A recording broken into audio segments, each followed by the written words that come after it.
हाँ दोस्तों, कैसे आप सब। मैं आज काफ़ी महीने के बाद तकरीबन आज मैं 2 महीना हो गया है। 2 महीने के बाद मैं आज इस यूट्यूब चैनल में आया हूं और आपसे ये बात कर रहा हूं। कुछ कारण ऐसे रही जो ना मैंने आप लोगों किसी के साथ शेयर कर पाया, ना मैंने किसी को बता पाया। तो आप लोग भी सोच रहे होंगे कि काफ़ी दिन हो गया वीडियो नहीं आया। तो हाँ, ये सच है कि किसी को बोलना, किसी को हमदर्दी दिखाना या उस टाइम पे बहुत आसान हो जाता है कि यार सब कुछ ठीक हो जाएगा, इतना ज़्यादा टेंशन मत ले या वगैरह वगैरह। ऐसे जो दिलाने वाले दोस्त बहुत सारे मिलते हैं और मैंने भी ऐसे बहुत सारे दोस्तों को दिलासा दिलाया है और भरोसा दिलाया है कि यार सब कुछ ठीक हो जाएगा और कि यार ऐसा ही है, बस ठीक हो जाएगा सब कुछ। लेकिन जब खुद के ऊपर आ जाती है, आदमी एक निस्सब बन जाता है, ना कुछ कर पाता है ना कुछ। और हमारी कुछ फौजी की लाइफ भी ऐसा है। हाँ, ये सच है कि हम देश की सेवा करते हैं, लेकिन कभी मुझे ऐसा महसूस होता है और हाँ फील होता है कि हमने घर के लिए कुछ नहीं कर पाया। देश को सेवा करते हैं लेकिन हम लोग वाकई में घर की सेवा बिल्कुल नहीं कर पाते। तो कुछ कारण ऐसे ही था। मैं काफ़ी दिन हो गया यूट्यूब में आ नहीं पाया, तो बता भी नहीं पाया। बस कारण यही था कि जम्मू से छुट्टी निकला था कि मेरे पापा जो मेरे बाबा थे वो बीमार थे और एज भी थोड़ा हो गए थे। तो घर में बीमार होने के चलते फिर मैं इमरजेंसी छुट्टी आ गया था। फिर 1 महीने का जब मैं छुट्टी आया तो सब कुछ ठीक ठाक रहा और बस थोड़ा बहुत डॉक्टर को दिखाया, दवा जो भी है, लेकिन थोड़ा सीरियस कंडीशन में ही थे। तो ऐसे हालत में तो मेरा कुछ मूड नहीं बन रहा था कि वीडियो बनाऊं और आप लोगों से बातें शेयर करूं। बहुत सारे मेरे सब्सक्राइबर जो मेरे सब बहन है, सिस्टर है, उनका कॉल भी मतलब आया था। मैं उनसे बात भी किया, जो भी मेरे सजेस्ट देना था, जो उन लोगों ने पूछा था, मैंने मेरे दिल से उन लोगों को शेयर किया, बताया। और जब मैं 1 महीना छुट्टी आया तभी मेरे पापा का देखभाल 1 महीने के अंदर जो मैं हो सकता था वो मैंने किया, मैंने दिल से किया। क्योंकि आपको पता है जो माँ और बाबा का सेवा करना हमारा धर्म है और ऐसे सेवा कभी नहीं मिलता है। आपको लाइफ में कभी नहीं मिलेगा कि अपने मदर और फादर का सेवा करने के लिए। घर में जो मेरे पापा थे बीमार होने के चलते तकरीबन मैं 21 अप्रैल को मैं जम्मू से छुट्टी निकलता हूँ और मैं घर में आता हूँ। उसके बाद फिर 1 महीना घर में रहने के बाद कंडीशन ख़राब तो था, लेकिन क्या करें, मजबूरी यही है कि हम लोगों का जो लिमिट होता है, जिस दिन हम लोगों को ज्वाइन करना पड़ता है उस दिन जाना ही होता है। और ये सोच रहा था कि मैं छुट्टी बढ़ाऊँ, कि 1 महीना ख़त्म होने के बाद मैं ये सोच रहा था कि छुट्टी बढ़ाऊँ। लेकिन मेरे दिल में ये था कि यार मेरे जाने पर भी मैं जब वहाँ पे चले जाऊँगा तो कोई छुट्टी दोबारा कोई मेरे जो साथी है वो घर चले आएगा। तो इसके चलते मैंने छुट्टी बढ़ा नहीं पाया, क्योंकि मैं ही सोचा था कि यार कंडीशन तो ख़राब है, लेकिन एक दिल में जो भी है। तो मैंने जाते जाते मैंने ये मेरे फेसबुक पेज में भी मैंने ये पोस्ट किया था, मैंने यूट्यूब में भी पोस्ट किया था, आप इसको देख सकते हैं। एक फ़ौजी समझ पाता है कि उसके जो दिल में जो दर्द होता है और जो अंदर एक दिल के अंदर जो पत्थर रख के जो चलता है, बस एक फ़ौजी होता है। बाकी शायद ही ऐसा किसी में भी नहीं होता कि इतना सब कंट्रोल करने का, एक दिल में पत्थर रख के चलने का, बस एक फ़ौजी कर सकता है। तो फिर मैं घर से मई महीना के 21 तारीख को यहाँ से निकलता हूँ घर की ओर। उस दिन होता है शनिवार। तो जैसे मैं ट्रेन पे चलता हूँ और 21 जिस दिन 22 तारीख हो जाता है, उस दिन संडे का था।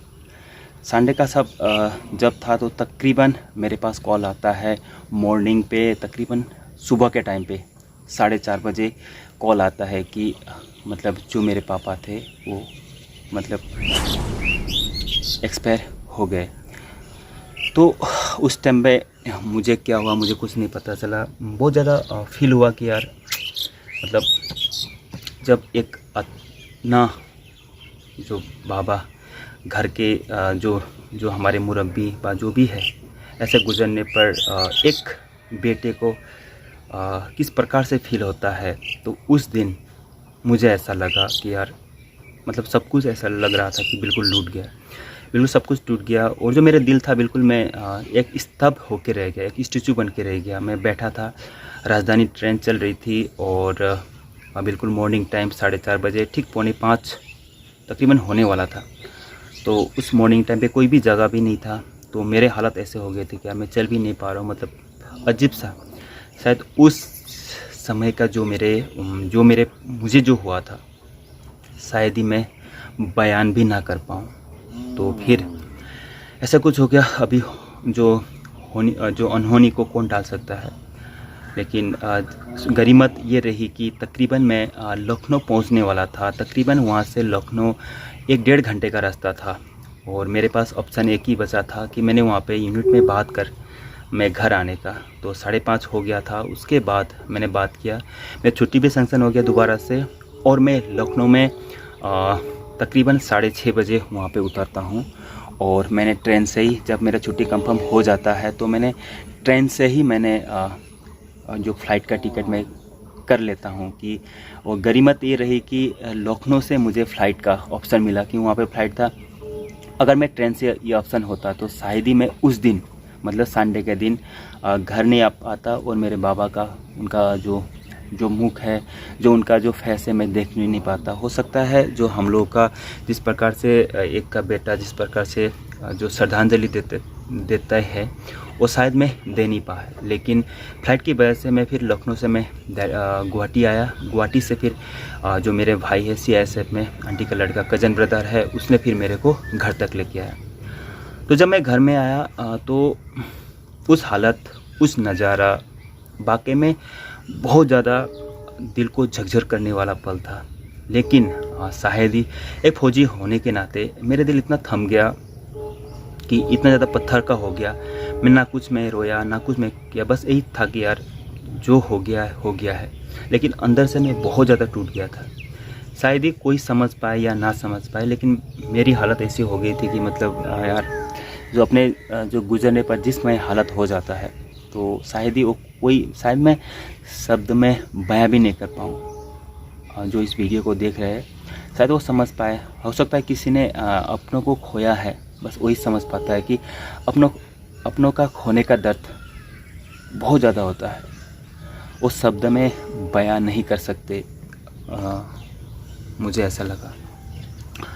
और फिर तकरीबन मैं जब घर पहुंचा, मेरे 8:45 का फ़्लाइट था, 10:30 बजे मैं गुवाहाटी उतरा। फिर घर आते आते तकरीबन 2:45 हो गया था, मतलब 3 बजने का टाइम हो गया था।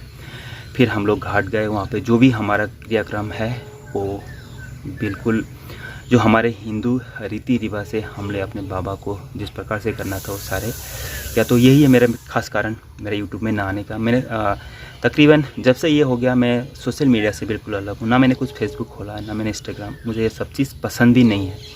तो ऐसा माहौल में बिल्कुल मूड नहीं बन रहा था। तो मैं आज हिम्मत के साथ, क्योंकि लोग दुख को शेयर करते हैं, लेकिन कभी कभार मुझे ऐसा लगता है कि यार शेयर करना बहुत ज़रूरी है। तो आज मैंने हिम्मत जुटा के मैंने आप लोगों के साथ ये बातें शेयर किया है। और बहुत ज़्यादा दुख भी लग रहा है, अंदर से ऐसा लग रहा है कि यार बहुत कुछ हुआ है। लेकिन खैर अनहोनी को कोई नहीं टाल सकता है, जो हो गया सो गया। लेकिन बस यही उम्मीद करता हूँ कि जो मेरे बाबा है उनका आत्मा को शांति मिले। और मैं जाते जाते, मैं आज घर से निकल रहा हूँ और जाते जाते मैं ठीक गंगा काशी जो मेरे अस्थियाँ है पापा का, वहाँ के मैं अस्थियाँ गंगा नदी में बहा के फिर वहाँ से मैं ड्यूटी चल दूँगा। ये मेरा आज का रूटीन है। और मेरा एक फ़र्ज़ है कि बाबा को सही सलामत उनका जो भी अस्थियाँ उनका गंगा घाट में देने का। तो बस आप लोगों से भी यही अनुरोध है कि मौका यही है जब आप सही सलामत रहते हो और अपने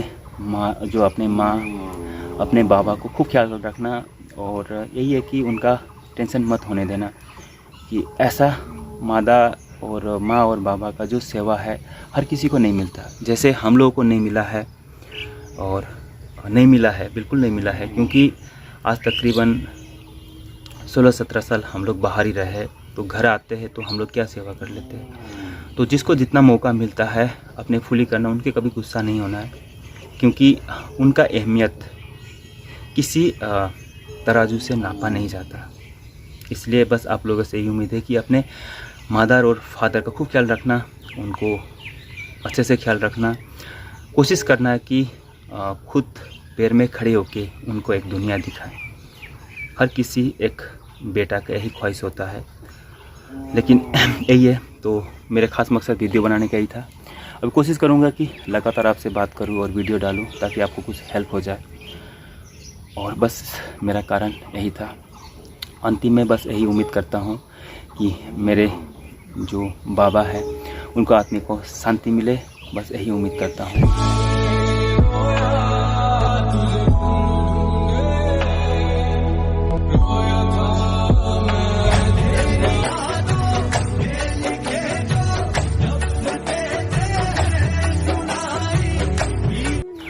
और बस आप लोगों से जुड़ा हूँ। बहुत सारे मेरे फ्रेंड्स, बहुत सारे जो मेरे भाई जो मेरे यूट्यूब से जुड़े हैं, और मेरे बहुत सारे रिलेटिव्स ने इस दुखद घड़ी में मुझे साथ दिया है, हौसला किया है, और जो मुझे पूछा है, मैं उनको तहे दिल से शुक्रिया। और हाँ, ये आप लोगों से मैं एक बात बताना चाहता हूँ कि हर मुश्किल घड़ी में कभी भी इस भाई को याद कर लेना, मैं 100% साथ दूंगा। ये एक फौजी का वादा रहा। धन्यवाद आप सभी को। जय हिंद, जय भारत, वंदे मातरम।